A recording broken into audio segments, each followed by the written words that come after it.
بسم اللہ الرحمن الرحیم۔ صحیح بخاری حدیث نمبر 121۔ جریر رضی اللہ عنہ سے نقل کرتے ہیں کہ نبی اکرم صلی اللہ علیہ وسلم نے ان سے حجۃ الوداع میں فرمایا کہ لوگوں کو بالکل خاموش کرا دو تاکہ وہ خوب سن لیں۔ پھر فرمایا، لوگوں میرے بعد پھر کافر مت بن جانا کہ ایک دوسرے کی گردن مارنے لگو۔ بسم اللہ الرحمن الرحیم۔ صحیح بخاری حدیث نمبر 122۔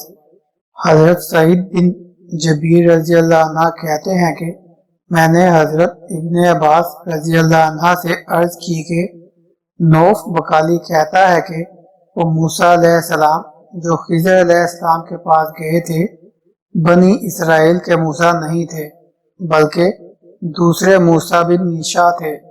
آپ رضی اللہ عنہ نے فرمایا، اللہ کا دشمن جھوٹ بول رہا ہے۔ ہمیں ابھی بن کعب نے بتایا کہ نبی صلی اللہ علیہ وسلم نے فرمایا، موسیٰ علیہ السلام بنی اسرائیل میں خطبہ ارشاد فرما رہے تھے کہ ان سے پوچھا گیا، اس وقت سب سے بڑا عالم کون ہے؟ موسیٰ علیہ السلام نے فرمایا، میں بڑا عالم ہوں۔ اللہ تعالیٰ کو یہ بات پسند نہ آئی، لہٰذا اللہ تعالیٰ نے وحی نازل کی کہ جہاں دو دریا ملتے ہیں وہاں میرا ایک بندہ ہے جس کے پاس آپ سے زیادہ علم ہے۔ موسیٰ علیہ السلام نے عرض کی، یا اللہ میں اس تک کیسے پہنچ پاؤں گا؟ اللہ تعالیٰ نے فرمایا، ایک مچھلی تھیلے میں رکھ کر سفر شروع کرو، جہاں وہ مچھلی سمندر میں چلی جائے وہاں اس سے ملاقات ہوگی۔ لہٰذا موسیٰ علیہ السلام اپنے ساتھی یوشع بن نون کی ہیئت میں مچھلی ساتھ لیے چل پڑے۔ جب دونوں ایک چٹان کے پاس پہنچے تو تھکاوٹ کی وجہ سے سو گئے۔ اتنے میں مچھلی تھیلے سے نکل کر سمندر میں چلی گئی۔ وہ دونوں بیدار ہوئے اور سفر شروع کر دیا۔ جب صبح ہوئی تو موسیٰ علیہ السلام نے یوشع سے کہا، تھکاوٹ ہو گئی ہے، ناشتہ لاؤ۔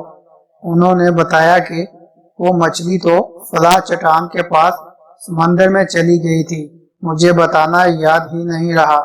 موسیٰ علیہ السلام نے فرمایا، ہمیں اسی جگہ کی تلاش تو تھی۔ آخر وہ اپنے قدموں کے نشانات دیکھتے دیکھتے اسی جگہ جا پہنچے۔ کیا دیکھتے ہیں کہ ایک شخص چادر اوڑھے سو رہا ہے۔ موسیٰ علیہ السلام نے سلام کہا تو خضر جاگ اٹھے اور بے ساختہ بولے، یہاں سلام کہاں سے آ گیا؟ موسیٰ علیہ السلام نے کہا، میں موسیٰ ہوں۔ خضر علیہ السلام نے پوچھا، کیا بنی اسرائیل کے موسیٰ؟ انہوں نے کہا، ہاں۔ پھر کہنے لگے، میں آپ سے وہ علم کی باتیں سیکھنے آیا ہوں جو اللہ نے آپ کو سکھائی ہیں۔ خضر علیہ السلام نے کہا، آپ صبر نہیں کر سکیں گے۔ حقیقت یہ ہے کہ اللہ تعالیٰ نے ایک علم مجھے دیا ہے جو آپ کے پاس نہیں، اور ایک علم آپ کو دیا ہے جو میرے پاس نہیں۔ موسیٰ علیہ السلام نے عرض کی، اگر اللہ نے چاہا تو آپ مجھے صبر کرنے والا پائیں گے اور میں کسی کام میں آپ کی نافرمانی نہیں کروں گا۔ آخر دونوں سمندر کے کنارے کنارے روانہ ہوئے۔ ان کے پاس کشتی نہ تھی کہ سمندر پار کر سکیں۔ اتنے میں ایک کشتی ادھر سے گزری، جنہوں نے خضر علیہ السلام کو پہچان لیا اور بغیر کرایہ ان دونوں کو سوار کر لیا۔ دوران سفر ایک چڑیا کشتی کے کنارے آ کر بیٹھی اور ایک یا دو چونچ پانی پیا اور اڑ گئی۔ یہ دیکھ کر حضرت خضر علیہ السلام نے موسیٰ علیہ السلام سے فرمایا، اے موسیٰ، میرا اور آپ کا علم اللہ کے مقابلے میں اتنا ہی ہے جتنا اس چڑیا نے سمندر سے پانی لیا ہے۔ اتنے میں خضر علیہ السلام نے کشتی میں ایک سوراخ کر دیا جس پر موسیٰ علیہ السلام نے کہا، انہوں نے ہمیں بغیر کرائے کے بٹھایا اور آپ نے ان کی کشتی کو نقصان پہنچا کر لوگوں کو ڈبونا چاہا۔ تو خضر علیہ السلام نے کہا، میں نے پہلے ہی کہا تھا کہ آپ میرے ساتھ صبر نہیں کر سکیں گے۔ موسیٰ علیہ السلام نے عرض کی یہ بھول کی وجہ سے ہوا ہے، آپ اس پر میری گرفت نہ کریں۔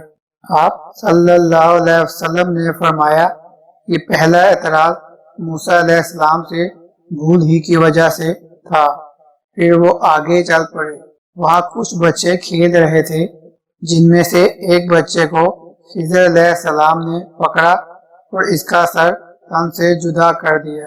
موسیٰ علیہ السلام نے کہا آپ نے ناحق ایک معصوم کی جان لے لی۔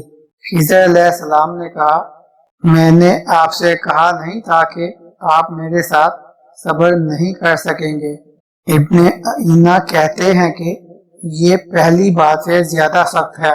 خیر پھر دونوں چلتے چلتے ایک گاؤں میں جا پہنچے۔ اہل علاقہ سے کھانا مانگا تو انہوں نے دینے سے انکار کر دیا۔ اتنے میں انہوں نے ایک دیوار دیکھی جو گرنے والی تھی، تو خضر علیہ السلام نے ایک اشارے سے اسے ٹھیک کر دیا۔ موسیٰ علیہ السلام نے کہا اگر آپ چاہتے تو اس کی مزدوری ان سے لے سکتے تھے۔ خضر نے کہا بس اب ہم دونوں جدا ہوتے ہیں، آگے نہیں چل سکتے۔ نبی صلی اللہ علیہ وسلم نے فرمایا اللہ تعالیٰ موسیٰ علیہ السلام پر رحم فرمائے، کاش وہ صبر کرتے تو مزید باتوں کا پتہ چلتا۔ بسم اللہ الرحمن الرحیم۔ صحیح بخاری حدیث نمبر 123۔ حضرت ابو موسیٰ رضی اللہ عنہ سے روایت کرتے ہیں کہ ایک شخص رسول اللہ صلی اللہ علیہ وسلم کی خدمت اقدس میں حاضر ہوا اور اس نے عرض کیا کہ یا رسول اللہ کی راہ میں لڑائی کی کیا صورت ہے، کیونکہ ہم میں سے کوئی غصے کی وجہ سے اور کوئی غیرت کی وجہ سے جنگ کرتا ہے۔ تو آپ صلی اللہ علیہ وسلم نے اس کی طرف سر اٹھایا، اور سر اسی لیے اٹھایا کہ پوچھنے والا کھڑا ہوا تھا۔ پھر آپ صلی اللہ علیہ وسلم نے فرمایا جو اللہ کے کلمے کو سر بلند کرنے کے لیے لڑے وہ اللہ کی راہ میں لڑتا ہے۔ بسم اللہ الرحمن الرحیم۔ صحیح بخاری حدیث نمبر 124۔ عبداللہ بن عمر سے وہ کہتے ہیں کہ میں نے رسول اللہ صلی اللہ علیہ وسلم کو رمی جمار کے وقت دیکھا۔ آپ صلی اللہ علیہ وسلم سے پوچھا جا رہا تھا تو ایک شخص نے عرض کیا یا رسول اللہ میں نے رمی سے قبل قربانی کر لی۔ آپ صلی اللہ علیہ وسلم نے فرمایا اب رمی کر لو، کچھ حرج نہیں ہوا۔ دوسرے نے کہا یا رسول اللہ میں نے قربانی سے پہلے سر منڈا لیا۔ آپ صلی اللہ علیہ وسلم نے فرمایا اب قربانی کر لو، کچھ حرج نہیں۔ اس وقت جس چیز کے بارے میں جو آگے پیچھے ہو گئی تھی آپ سے پوچھا گیا، آپ صلی اللہ علیہ وسلم نے یہی جواب دیا اب کر لو، کچھ حرج نہیں۔ بسم اللہ الرحمن الرحیم۔ صحیح بخاری حدیث نمبر 125۔ عبداللہ بن مسعود سے روایت کیا، وہ کہتے ہیں کہ ایک مرتبہ میں رسول کریم صلی اللہ علیہ وسلم کے ساتھ مدینہ کے کھنڈرات میں چل رہا تھا اور آپ کھجور کی چھڑی پر سہارا دے کر چل رہے تھے، تو کچھ یہودیوں کا ادھر سے گزر ہوا۔